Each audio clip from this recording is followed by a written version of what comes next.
morning, happy Friday, and welcome back to the NOFO Live Show, where I, Sunita, along with my co-host Tracy from Miss Tracy Kessler, we hop on every Friday and talk about everything North Fork. I want to give a huge shout out to the North Forker yesterday for having their annual Food and Wine Festival. I believe this was just their second. I went to the one last year as well. Awesome. What a fun time. What a great collection of local restaurants, local vineyards, local breweries that serve delicious food and wine. And also want to give a shout out to Long Island Wine Country, who had their 50th anniversary celebration the weekend prior, which was, I don't want to say similar, but in the same vein of a food and wine festival, more celebrating the vineyards and wines of Long Island or the East End. Everybody keeps talking about summer flying away. I feel like there's still so much to do and enjoy while we still have beautiful weather here on the North Fork. And as you can tell from my sore throat, that I've really been enjoying a lot of what the North Fork does have to enjoy. Good morning, Tracy. How are you? Good morning. I am tired after a big week or big month of going out with you on the town. Really does. It really does feel like nonstop. This morning I woke up. I mean, my eyes are always not puffy, but I feel like I always have bags. But I can tell recently a lot of puffy eyes from too much fun. But what a great evening, right? It was so fun. Oh, and that band. Oh my gosh. Yeah. The band was so much fun. Yes. So much fun. I have to give props, and I know you from the event industry can do better justice to this. Both events, the Long Island Wine Country 50th, oh my God, their execution knocked out of the park. I know you walked in and you were impressed before you walked in. Yes, from parking to registration to the event, it was executed excellently. Excellently. Yes. And I think my favorite part of the Long Island Wine Country event was that instead of each vineyard standing alone, I loved how they grouped fermentation station or rosés and then I also loved how there was a lot of thought put into the food pairing in terms of the dessert section was next to dessert wines and stuff. All the little details. I just loved it, you know? Well, you know, and last night's event, the North Forker Food and Wine, what I really liked about that was all the food was on the perimeter and most of the wine was in the middle. I don't know if you noticed that, but I noticed that because I did notice it. The only reason I noticed it is because it was different from last year. Yeah. Good morning. Last year they had the band. Last year they had the band in the middle of the tent, which kind of made it loud and hard. Very loud. Yeah. So this year the band was at the outside, which had so much space where we definitely let our crazy hair down. It was so much fun. So much fun. And I saw Stephen there. Hi. Hi. Hello. Good morning. Good morning. Good morning. Have you recovered from all the partying yesterday? I saw you there with your wife. Yes, I did recover. I got to sleep in until 5:30 this morning. That's when my 4-year-old came in and woke us up. So, nice. All right, let's dive into it. Let's introduce ourselves, who we are, and what your connection to the Greenport Skate Park is. Rena, why don't you go first? Should I start? So I'm Rena Wilhelm. I own the Weathered Barn in Greenport, and I am the president of Greenport Skate Park, Inc., which is a newly formed nonprofit that me and my team started last year. I think we were approved last January or February for it. That's me. Not that you need any introduction. And I'm Stephen Carl with Daniel Gale, Sotheby's International Realty as a real estate salesperson. Last year, I started getting involved with Rena and the Greenport Skate Park, Inc. at the first Sound and Skate Festival as a vendor. I had a tent there, got to meet a lot of great people, and after the event, spoke with Rena a little bit more about what her and her team had going on, and I wanted to get more involved. So earlier this year, started helping out a few events earlier in the year, the Decked Out event, and now we have our second annual Sound and Skate Festival coming up in almost a month, October 7th. Tell us I about can't even that. believe it's going to be a month. That's What crazy. is what is the Sound and Skate Festival? What can we expect there? So the Sound and Skate Festival is a culmination of everything that we like to celebrate for skate culture. So it includes skating. We have a skate contest that's actually going to be hosted by Will Anguilla, who's part of, he owns Limitless Culture and is very, very well known across Long Island and all with all the skate parks and a lot of skaters. So he signed on to direct and organize the skate contest. We have Philip Staples, who is our live music director, and he's signed on at least 5 bands to perform live at the event.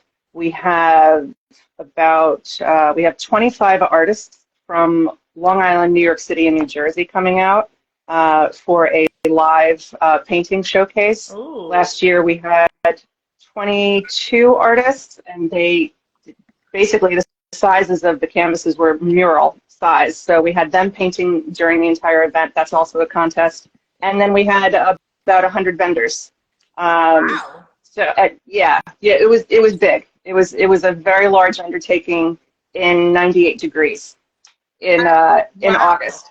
Wow. And I was So going to this say, year, I didn't even know the skate park was that big. Tell us about where the skate park is for anyone who doesn't know where it is and how how it's become, because it was kind of defunct, right? Until you got involved, Rena? yeah, so the skate park is located on Moores Lane, and it's part of what they call the Polo Grounds, which is a very large football field-sized park, and 20,000 square feet of it within a fence is the skate park. It's going to be 25 years old this October, and I would say for 15 years ago there was a group, part of the community, that wanted to fix it. It was already getting deteriorating 15 years ago. So now we look at it and it's really in bad shape. The park itself, the community that skates there are boundless, and they are the ones that keep me going. We recently had a podcast filmed there, and the skaters took some time to talk to that host, and they had just said, we have to use what we've got, kind of thing. And it's those kinds of sentiments that get me, that really pull at my heart, because these kids will skate anything, and they deserve better. So that's why we do what we do. So yes. So a lot of people watching probably know you from your store in Greenport, right? The weather barn, Yeah. you mentioned. Been there a few Yes. years. So tell me how you got involved in the skate park itself. Like, what drew you there? Are you involved in skating, or what pulled you in that direction? So Mary Beth Phillips, who's one of our Greenport trustees, runs a page on Facebook called Let's Talk Village of Greenport. And it was back in 2019 that Diana Jensen, a local mom, had posted pictures on behalf of her son Dane, who at the time I believe was 11. And the pictures were of some really unfortunate graffiti, like not the nice kind of graffiti, because I do want to appreciate that as an art. This was vandalism. There were holes in, you could put your foot through the plywood.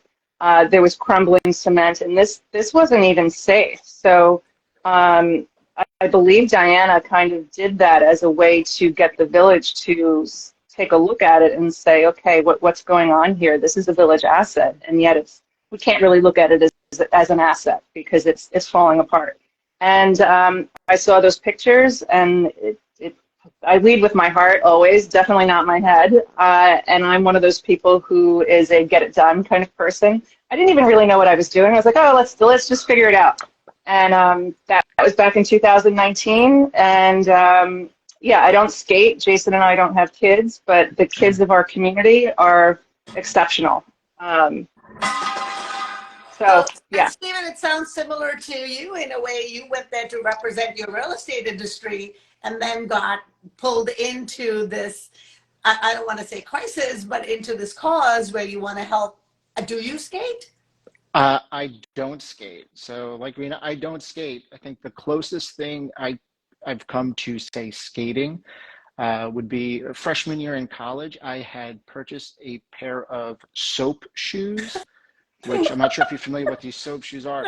It's basically a sneaker that on the bottom has a glide plate, so you can run The and wheels. then kind of no, it's just like Oh, it's it's a not a plate, wheelie. like a So it's like solid. moonwalking. Is it like moonwalking shoes? It's so you can grind, like so you can grind on rails or park benches. So you can, it's like a plate, so you could slide across Really? it. Yeah, uh, they So were it sounds maybe like safe popular for skating, about a sort year. of safe skating. Exactly, without the wheels, without the wheels. That's the closest I've Hilarious. come. But yeah, very much like Rena. You know, after walking the park and seeing how bad of shape it was in, uh, and living in this community, you know, I wanted to help out and see what I can do. I do have two young daughters who, you know, who knows, maybe they'll have a strong interest in skating or skateboarding or scooter or BMX. So I'd like that to be available to them to pursue that interest if that's what they have. That's incredible. So what have you guys done since Rena that post to today? What changes have been made at the park, and then what are your future plans from what you fundraise and do, you know, at your festivals? Sure. So in 2019, I had a different committee with a couple of individuals that have actually, some have moved out of the area. And in 2019, that was pre-pandemic. So we had planned this festival. Back, I think in like 2008 is when the skate park, it was Mike and Michelle Bendick at the time who started the skate festival. So that was, I had only heard about that one because I had just moved here maybe 12 years ago, so 2011. And I was always sort of like cooped up in my shop. So I had heard of the festival, but I had never attended. I had a little bit of experience in recruiting people for small events. So I'm like, oh yeah, let's just put the festival on. And then we got hit with COVID. So everything kind of got derailed. We didn't know how long we were going to be locked down. At some point, the park itself was locked, you know, even though it was outside. So that was a little bit of a struggle, but I was still trying to keep the topic of the fact that the park needed work alive. So I did a lot of sort of outreach on Instagram and would just kind of post anything to keep people engaged. But not until, so in 2000, so only last year, probably the year right before that, towards the end, a couple, Dan and Colette Galvez, came to my store and asked if they could sort of be a part of helping fix it, and they've been instrumental in helping me. It's really been the three of us for about a year and a half, and then luckily we had, you know, Stephen who joined on. We have Kim Loper of Harbor Pet who joined on this year as a board. So Stephen and Kim are now board members, and they're methodical. They are very, very organized, and they're just really good team members to have. So our first event last year, we knew we had to raise some money to even put that festival on. So we organized a fashion show that was called Decked Out, and that was a fashion show and a skate deck auction. So we had maybe like 50 decks that were painted by local artists. Okay. And For those of us not familiar with the skate culture, what is a deck? Okay, the deck is actually the skateboard. Okay. Minus the board wheels, part, minus the not trucks. the wheels, right? Yeah, nothing underneath the board. It's just the deck itself. The deck that you stand, got it. That you stand on. Oh, Sunita. Hey, listen. First of all, yeah, we're all learning. It's all good. So yeah, the fashion show featured Times Vintage. I actually had Army Navy clothing from my store that I hand painted. I worked with Jesse Elliott, who is a local fashion and interior designer, and we got a lot of sponsorship for that event, and we raised, I think, probably about $25,000 at that event. and then and subsequently people were donating to our GoFundMe and through Venmo, and then we had that money. We actually didn't even really tap into that money for the festival because we had 100 vendors. It was the vendors' money, what they paid for their booth fee, that ended up paying for the festival. Well, that's awesome for pulling together a festival for the first time. Yeah, I don't know how I did that. that was crazy. But again, often that's kind of how I work. I come from a place of yes, we can, and then I just figure it out as we go along. So the festival was probably the first ever booth, vendor, live music, painting, skate that's of that size. Because I don't want to diminish what they had started in 2008, and I think subsequently did it for about 8 years. But I came in like a tidal wave, and just I wanted something gigantic that couldn't be missed. And it was probably one of the best days of my life last year. Wow. It was tremendous. And I have to say something too about. Nope, go ahead. Post after where you just filled with emotion. Oh, I was blubbering. I don't remember exactly what you wrote, but I do remember your emotional post immediately after the festival. Yeah, you know what? I think that was a combination of being absolutely fried, and I put every ounce of myself into that. So that was, and to see how many, all those kids. We had Best Life Ever, who's a skating crew. They brought a dunking tank. It was just more than I could have ever even hoped for. And to know I had people coming up to me, and different skate crews. There's a Radboard sport company. They came up, they were hugging me. This was the best thing. I had vendors there whose kids, the vendor didn't do that well. He's like, I don't care. He's like, my kids said this was the best day that they've ever had. So, that's what makes it all worth it. And Stephen, that's the event that you were at that got you interested in helping? Correct. So that was the event that really propelled me forward to really get involved. I do remember that during COVID, when everything was shut down, there was a work session at the park that I had heard about through a community like Slack channel. And so it was like a Saturday morning, and a handful of community members were going over to the park to make repairs. And that's when I first met Dan and Colette as they were leading that work session and making small repairs, taking out rotted plywood and then replacing it, and started having the conversation then. So that's when maybe the seed was planted. And then continuing from there, spoke with Rena a little bit more, got involved with the festival last year, and saw how big of an event it was. And it was quite amazing what Rena and the rest of the team were able to put together. And I said, okay, let me see how I can help.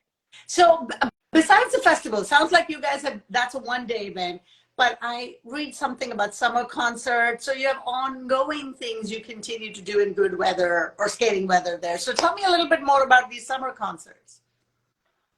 So the summer concerts were presented by Phil, our music director, and it's a way to bring attention to the entire park. And by park, I mean like the polo grounds, not just the skate park.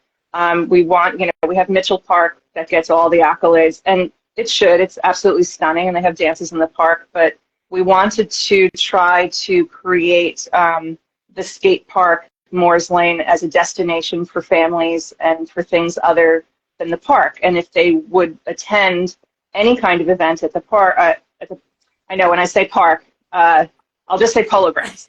If we created polo grounds as a destination, then they would sort of see like, oh, hey, there's a lot of people who don't even know that we have a skate park. And it's also not just for skaters. We have tons of parents, grandparents, friends that come just to watch the skaters. And there are sometimes where you know that like your age group, teenagers or 20-somethings are going to be there, and maybe they'll just come and sit on the bleachers, and that, oh, that's where my friends are hanging out that day. So the concerts were a way to just bring awareness that the park even existed. And everything that we do as a nonprofit to celebrate skate culture is always sort of revolves also around music and art and fashion. So we try to integrate those three elements within the skating culture. So Phil had chose Tuesday night. We knew that Monday nights were, reserved for the Mitchell Park dances in the park, and so Tuesday sort of became our night to have these live performances. Phil organized at least three bands per night that played for about 45 minutes each, and really, really diverse. This was the first time, I think, ever that Greenport had any hip-hop performances. So that was really, really exciting. And those are three separate recording artists that are also skateboarders. They skate the park, and they are part of Mad Avenue Music Group, which is a hip-hop collective of a bunch of recording artists. And so they have performed for us twice, and they're also going to be performing for us at our next concert. So you see a lot of parents come out. You see fans or friends of the performers. So it's a whole skating. We have a food truck that comes, different ones. So it's such a diverse mix of activities. It's a diverse mix of people. Just wanting to celebrate the community any way they can. So back up for a second. So the polo grounds, for trying to promote it, what else is there besides the skate park? What else makes up those grounds? Until recently, there was nothing. But the Rotary Club has put together, they sort of revived, Stephen, you might know this more than I do, but they revived the train tracks that go through Moore's Woods. And I believe, Colette probably knows this better than anybody, but the little railroad used to be located north of the polo grounds. And in a I guess, yeah. Yeah. It was just in a neighborhood on somebody's property. It was a mini railroad. And after he passed, it was then donated. And so now through the Rotary, they've built tracks through Moore's Woods, and they have a station house there. And so that's a new addition to the polo grounds. Yeah. And I think maybe the polo grounds are most well known for hosting carnivals, for the Greenport Fire Department. Oh, is that what the Greenport Fire Department Carnival is? I've heard of it. Again, another event I've been to, but I have heard of the carnival. Yes. Okay. I think they have 2 a year. I know they do it over like 4th of July weekend. They shoot the fireworks off from the polo grounds. And I think there's also another big event that the fire department puts on there. And other than that, really, it's underutilized. And it's a gigantic field. And so again, when we talk about trying to make that area a destination, bring your dogs. Bring your kids. You don't have to go there just to skate. You can just bring a kickball, just a picnic blanket. You could do it's just an open field. So, and it's open to the public. So might as well use it for something. Well, I appreciate being on and bringing attention to both the polo grounds in general, but also the skate park and the culture of skating, because it's not typically mainstream. Like, I know that kids skate, but I don't know anything about it. All, my perceptions are, oh my God, it's dangerous. That's the immediate thought as a parent. But I love that you're celebrating and giving a space for those who are interested to do this. You were mentioning art and fashion, and I noticed you had a t-shirt contest with people, with kids, I'm assuming, or people who are skaters, creating graphics. I'd like to hear a little bit more about your t-shirt contest.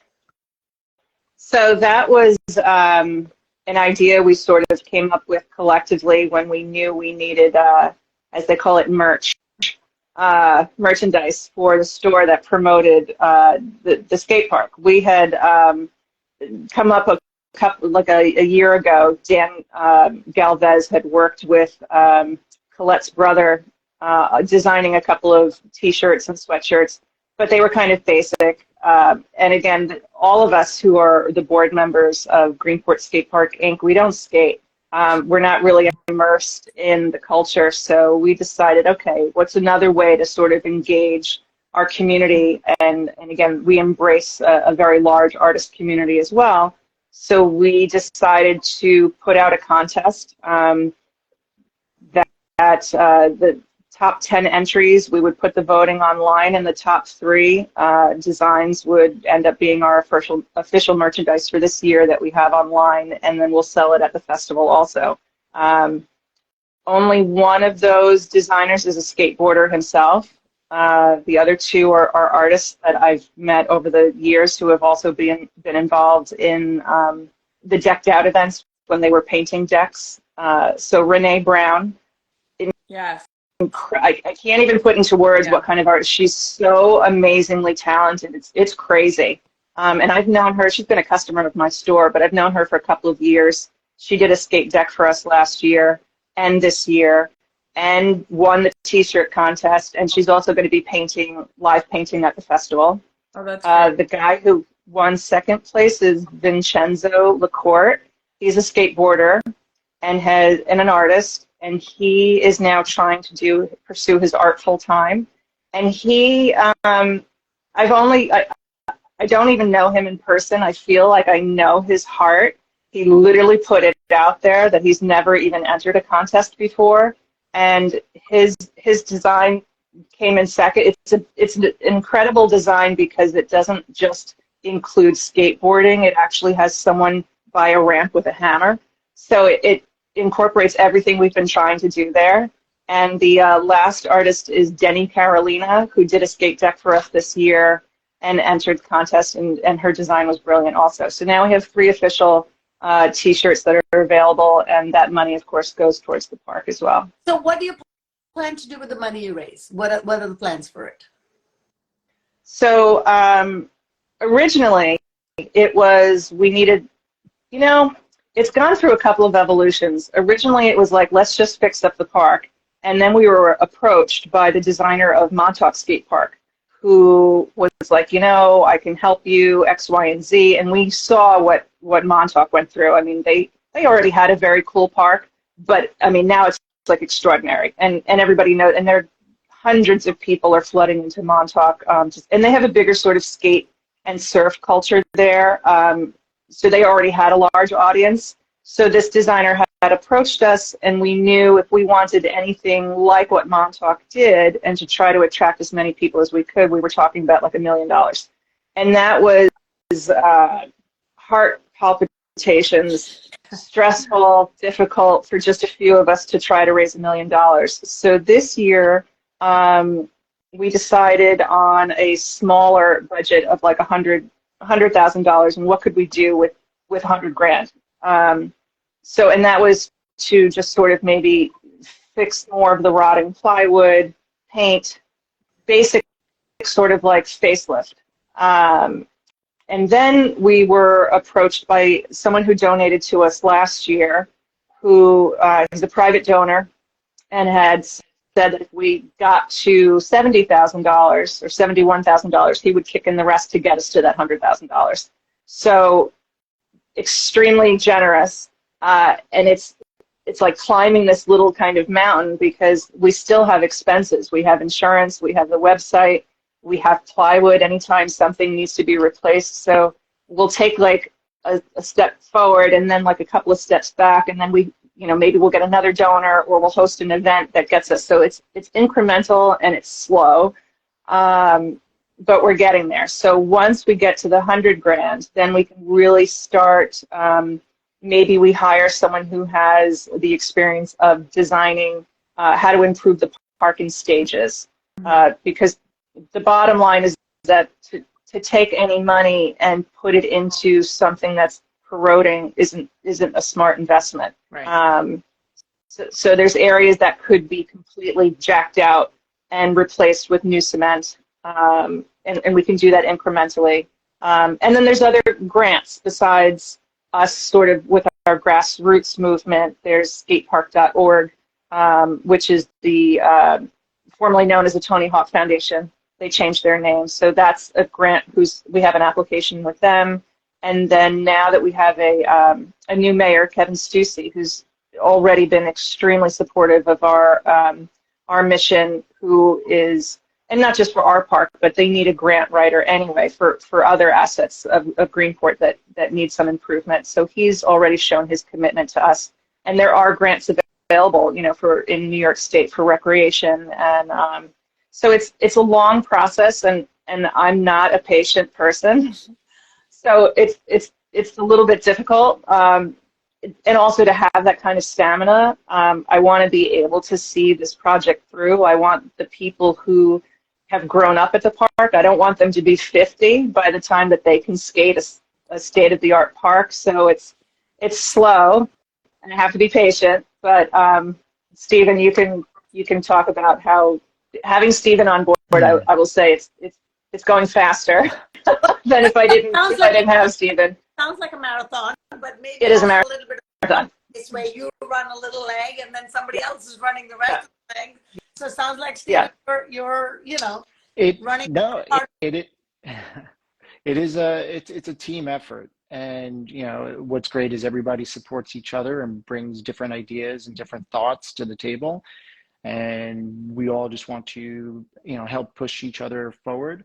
So that's what I try and do. I try and take things off Rena's plate because she comes up with so many great ideas, and there's things that she wants to execute.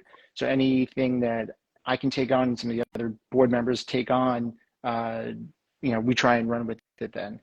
And we've, throughout all of these events, I think Rena would agree that we've been getting some really great support from a lot of the local businesses, whether it's monetary donations or in-kind donations, donating food from many of the local restaurants, many of the local shops donating items for the raffles and auctions that we've been hosting.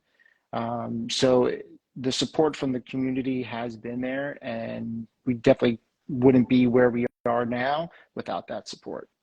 So as we wrap up our half hour, which I can't believe has flown away, tell us, Stephen, when is the festival, and two, how can the viewers that are watching help? Sure. So the festival is Saturday, October 7th, from 11 a.m. to 6 p.m.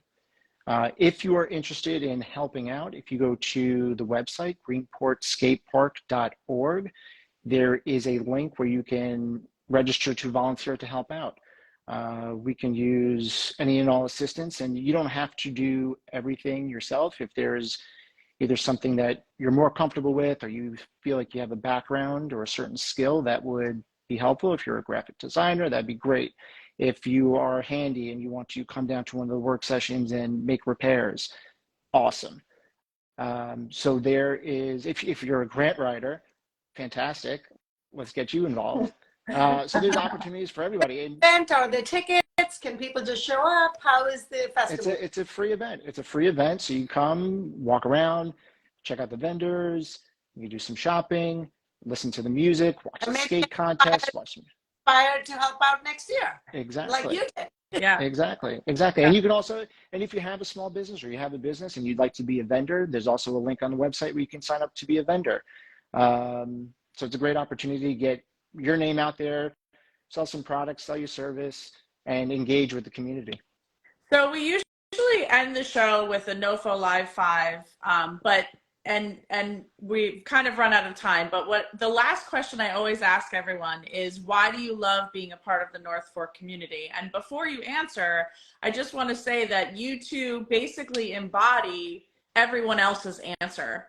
The fact that the two of you are so passionate about something that you aren't even personally involved in is what everybody loves about the North Fork. It's the people, it's the passion, it's how we all care about each other and lift each other up. So if you could just each give us 1 or 2 sentences as to why you guys love being a part of this community, we'd love to hear it. Sure. Exactly what you said, Tracy, is the reason why most people flock to the North Fork and make it their home. It's absolutely the people. We're blessed to live amongst a landscape that's absolutely stunning, but the amount of people who are invested in different areas of community all across the North Fork. I mean, Greenport's really close-knit, but even as a business owner, I have relationships with business owners all across the North Fork, community members.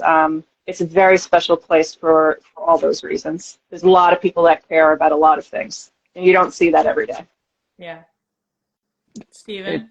That was my answer. I actually wrote down what I was going to say to this question. And I wrote down, it's a community that supports each other and supports the land and the waters around us. And to your point, Tracy, exactly that. Yeah. Well, and you two are a perfect example of supporting the community. And like Tracy said, especially when it's something that's, that you're doing that serves others and not necessarily that serves you. So thank you for continuing thank you. to carry the, carry the flag for this. And I wish you the best of luck for the festival. And we will do our best to continue to promote. Tag us when you, when you post and stuff, and we will share, and hopefully we will see you in October, if not sooner. Sounds great. Awesome. Thank you for having us so much. Thank you guys for joining. Happy Friday, everyone. See you next week. Yep. Have a great day. Have a good one. See you. Bye.